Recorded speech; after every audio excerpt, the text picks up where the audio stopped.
Good morning all of you. Look at green board. Day 4.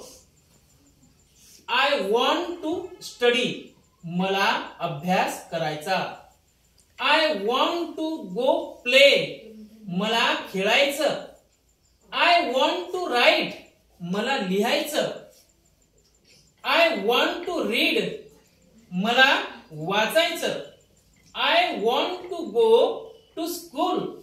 मला शाळेत जायचं. I want to go home. मला घरी जायचं. I want to go to the farm. मला शेतात जायचं. I wanted to save a shirt. मला शर्ट शिवायचा.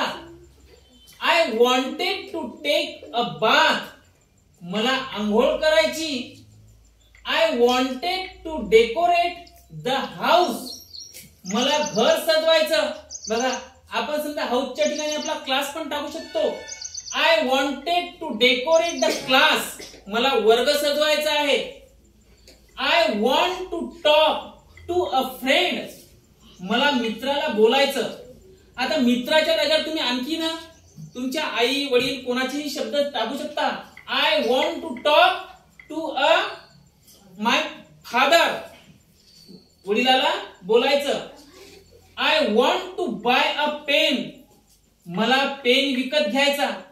पेनच्या ठिकाणी तुम्ही नवीन दुसरे शब्द टाकायचे. पेन, बुक, पेन्सिल, नोटबुक आणि नवीन वाक्य तयार करायचे. जसं I want to buy a notebook. या पेनच्या ठिकाणी नोटबुक हा शब्द टाकायचा. मला नोटबुक विकत घ्यायचं. I want to eat. मला जेवण करायचं. I had to prepare for school. मला शाळेची तयारी करायची. Give a book to a friend. मित्राला पुस्तक द्यायचं.